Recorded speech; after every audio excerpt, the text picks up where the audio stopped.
എന്താ പേര്? അവൻ പൊട്ടനാ. അയ്യേ പൊട്ടനാ. എന്തത് ആനൂട്ടോ? ലക്ഷ്മി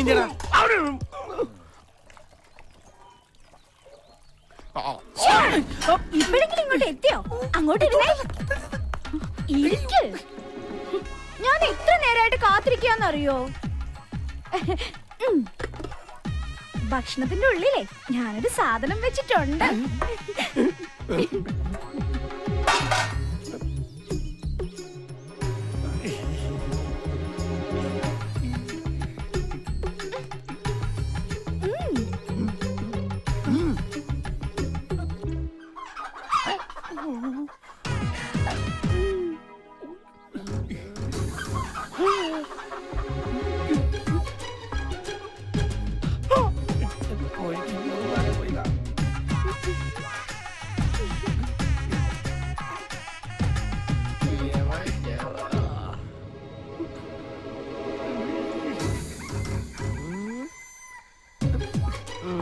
ഇതിനാരാടിരിക്ക?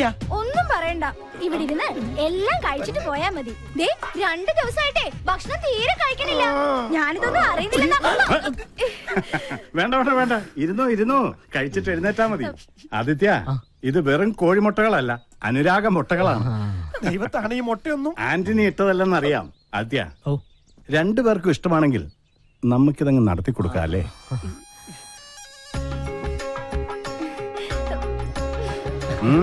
കൊടുക്കണം, കൊടുക്കുന്നുണ്ട്. കോഴിമുട്ടയിൽ കൂടോത്രമെന്ന് കേട്ടിട്ടുണ്ട്, മുട്ടയിൽ പ്രേമം ആദ്യമായിട്ടാ. കഴിച്ചു കൃഷ്ണ, എങ്ങനെയാ പല തറവാടുകളും നശിച്ചത്. നമസ്തേ. ആദിത്യന്റെ ഒരു അകന്ന ബന്ധു കൂടിയാണെന്ന് ഇവനിപ്പൊ പറഞ്ഞപ്പോഴാണ് അറിഞ്ഞത്. തന്നെ കൊണ്ട് അധികം പണികൾ ചെയ്യിക്കണ്ട എന്ന റെക്കമെൻഡുമായിട്ട് വന്നിരിക്കുകയാണ് ഇയാൾ. മാനേജർ ഒരു കാര്യം പറഞ്ഞാൽ കേൾക്കാതിരിക്കാൻ പറ്റില്ല. അതുകൊണ്ട് ഇന്നു മുതൽ തറവാടിനുള്ളിലെ കാര്യങ്ങൾ ശ്രദ്ധിച്ചാ മതി. എന്താടോ പോരെ?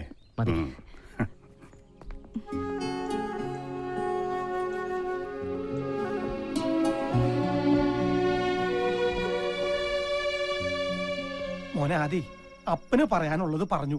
എടാ, എനിക്ക് അവളായിട്ട് യാതൊരു വിധ ഇതില്ലാന്ന്. അപ്പൊ ആനണിച്ചെന്റെ പാത്രത്തിൽ 8 മുട്ട എങ്ങനെ വന്നു? മുട്ട നിന്റെ തന്തടാ. പറ്റി പറയുമ്പോ അപ്പനെന്തിനാ ഇവന്റെ അടുത്ത് ചൂടാവണേ? വർമ്മ സാർ പറഞ്ഞപ്പോഴാണ് ഞാൻ ഞെട്ടിപ്പോയത്. എടാ ആദി, വർമ്മ സാറിന് ഒരു സംശയം തോന്നിയതാവാം. നീ അപ്പം പറഞ്ഞ് വിശ്വസിക്കാൻ. മുട്ട എങ്ങനെ വന്നേ? എന്റെ അമ്മേ. മോനെ, ലക്ഷ്മി എന്നെ വല്ലാതെ തെറ്റിദ്ധരിച്ചിരിക്കുക. തെറ്റിദ്ധരിച്ചല്ലോ, മുട്ട സഹിതമല്ലേ പിടിച്ചത്. 2 or 3 ആണോ? 8 മുട്ട. മോനെ, നീ അമ്മയൊന്ന് കാര്യം പറഞ്ഞ് മനസ്സിലാക്കുക. അപ്പന്റെ പ്രേമം അമ്മയെ പറഞ്ഞ് മനസ്സിലാക്കാൻ സ്വന്തം മകനെ ഏർപ്പാടാക്കുന്ന ഇത്രയ്ക്കും വൃത്തികെട്ട ഒരു അപ്പൻ ലോകത്തെങ്ങും കാണില്ല. ഇത്രയും പ്രായപൂർത്തിയായ ഒരു അപ്പന് പറ്റിയ പണിയാണോ ഇതൊക്കെ? മോനെ ആദി, നീ എന്നെ ആദ്യം പിടിപ്പിക്കരുത്. എല്ലാം പോട്ടെ, സ്നേഹിച്ച പുരുഷന്റെ കൂടെ സ്വന്തം കുടുംബം വരെ ഉപേക്ഷിച്ച് ഇറങ്ങി തിരിച്ച് എന്റെ അമ്മ ഇതെങ്ങനെ സഹിക്കും? എന്റെ പേടി അതല്ല. വീട്ടിൽ കാശ് കിട്ടാനുള്ളവർ വരുമ്പോ ലക്ഷ്മി അമ്മ പറയുമായിരുന്നു മരിച്ചു കളയുന്നു. ഇപ്പൊ ഇതും കൂടെ അറിയുമ്പോ ലക്ഷ്മി അമ്മ വല്ല അവിവേകവും. അയ്യോ മോനെ ആദി, പീതാംബര, നീ അവളൊന്ന് പറഞ്ഞ് മനസ്സിലാക്ക്.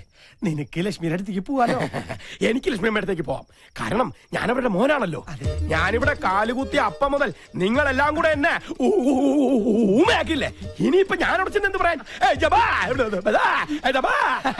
8 മുട്ടയും തിന്നിട്ട് എന്നെ പൊട്ടനാക്കുന്നു. അമ്പട പൊട്ടാ. ഇനി ഇച്ചിരി പാട്ട് കേൾക്കാം. നിങ്ങൾ ഇതുവരെ കേട്ടത് കോഴിമുട്ടയുടെ പോഷക ഗുണങ്ങളെ കുറിച്ചുള്ള പ്രത്യേക പരിപാടിയാണ്. ഇനി കോഴിമുട്ട കൊണ്ടുള്ള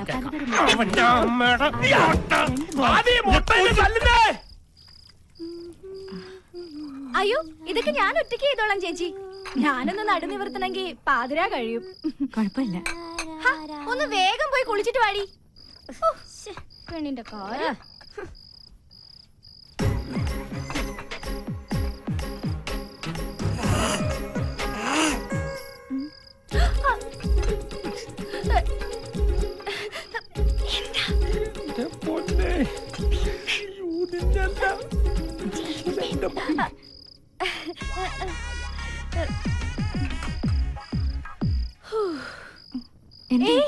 എന്തോരം ജോലിയാ ചേച്ചി.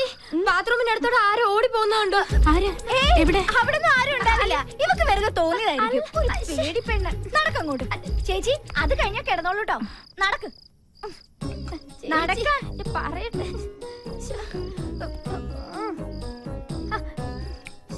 ഇവിടെങ്ങും ആരും ഇല്ലെന്ന്. അങ്ങോട്ട് കുളിച്ചേ പറയട്ടെ. കണ്ടതാ ഒരു കാര്യം.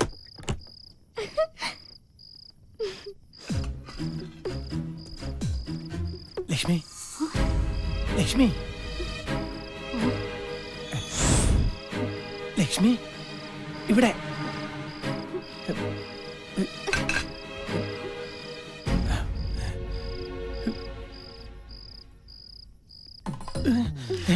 വർമ്മ സാറ് പറഞ്ഞപ്പോഴേ എനിക്കറിയായിരുന്നു ഇന്ന് രാത്രി എന്നെ കാണാൻ വരുമെന്ന്. നീയും വർമ്മ സാറും കൂടി എന്നെ വറുത്ത് തിന്നടി. കൊണ്ടാണ്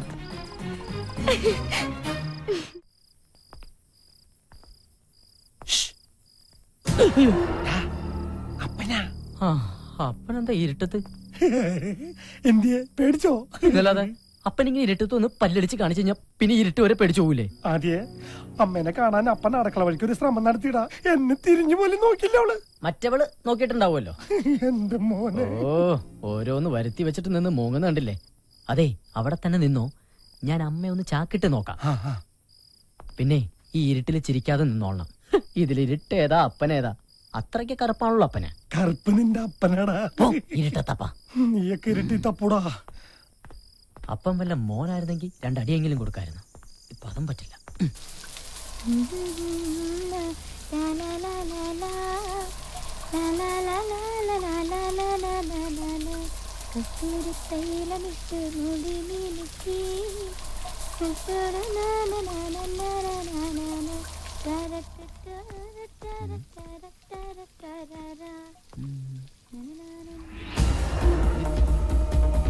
എടാ,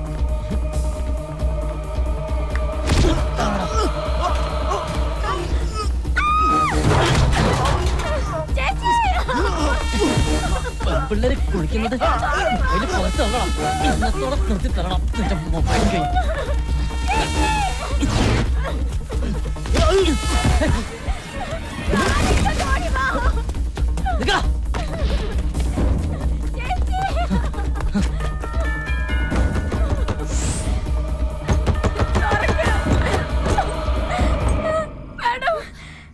കുളിക്കുമ്പോ ഞാൻ അറിയാത്ത മൊബൈൽ ഫോണിലെ ക്യാമറയിൽ എന്നെ വിട. ഞാൻ പറയട്ടെ. എന്നെ വിട. ഒന്നും പറയണ്ട.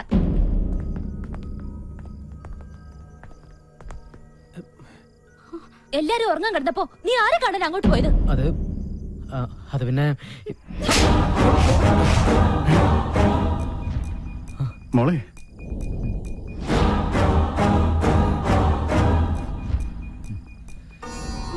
മാഡം, ഈ സാർ അല്ല, അവനാ ആ തോട്ടം നനയ്ക്കുന്ന പയ്യൻ. ഈ സാർ വന്ന് പിടിച്ചപ്പോഴാ ഞാൻ പോലും കാര്യം അറിയുന്നത്.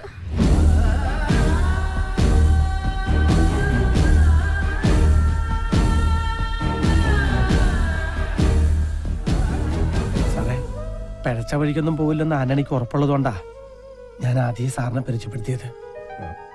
സാറിന്റെ മകൾ ഇവിടുത്തെ രാജകുമാരിയാണെങ്കിൽ ഈ നിൽക്കുന്നത് ഞങ്ങളുടെ രാജകുമാരനാ.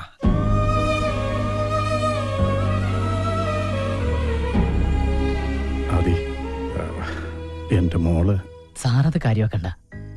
സ്വന്തം നാട്ടുകാരന് തല്ല് കിട്ടിയപ്പോ ഇദ്ദേഹത്തിന് വേദനിച്ചിട്ടുണ്ടാവും. കുഞ്ഞുനാളിൽ ഒരുപാട് എടുത്തോണ്ട് നടന്നിട്ടുള്ളതാണേ. ആ സ്നേഹവും വാത്സല്യം കൊണ്ട് പറഞ്ഞതായിരിക്കും. പാവം. അതി, അന്നി പറഞ്ഞതിൽ ഒരു തെറ്റുമില്ല. തെറ്റുകാരി എന്റെ മോളാണ്. മോളെ, ഇന്ന് വരെ ഈ തറവാട്ടിൽ ഒരു പെണ്ണും ആണിനെ അടിച്ചിട്ടില്ല. മോള് ആദ്യോട് മാപ്പ് പറയാൻ. മാപ്പ് പറയാനുള്ള തെറ്റൊന്നും സാറിന്റെ മകള് ചെയ്തിട്ടില്ല. ഇങ്ങനെ ഒരു സാഹചര്യത്തിൽ കണ്ടാൽ ആരായാലും തല്ലിപ്പോവും. പിന്നെ മേഡത്തിന് അറിയാതെ പറ്റിപ്പോയൊരബദ്ധം. ഞാനത് ക്ഷമിച്ചിരിക്കുന്നു. അബദ്ധം പറ്റിയവരോട് ക്ഷമിക്കുന്നിടത്താണ് നമ്മുടെ മനസ്സിന്റെ മഹത്വം നമ്മളെ കാണിക്കേണ്ടത്. Good night.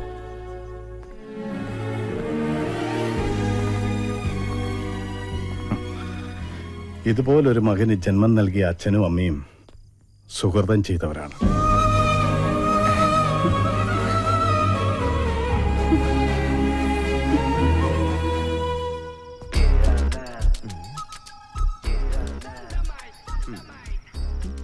ബ്ലൂടൂത്ത് ഓണായി. ഈശ്വര സാധനം കിട്ടണമേ.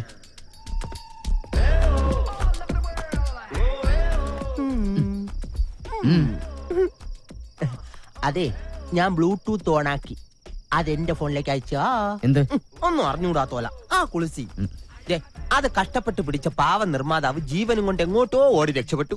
ഇപ്പൊ ഒരു അടി വാങ്ങിയിട്ടാണെങ്കിലും അതിന്റെ വിതരണാവകാശം ആദിത്യവർമ്മയ്ക്കാണല്ലോ. ഇനി അതിന്റെ സാറ്റലൈറ്റ് അവകാശം എനിക്ക് തന്നോളൂ. നീ പോ. അല്ലെങ്കിൽ വേണ്ട, എന്റെ ഈ ഹോം തിയേറ്ററിൽ ഒന്ന് റിലീസ് ചെയ്തൂടെ? ഒന്ന് പോടാ. ഞാനൊരു മൊബൈൽ തിയേറ്റർ ഉടമയാണ് കേട്ടാ. വേണ്ട, ഒരു കുളിസിയും നിന്റെ കയ്യിലുണ്ടെന്ന് കരുതി ഇങ്ങനെ അഹങ്കരിക്കരുത്.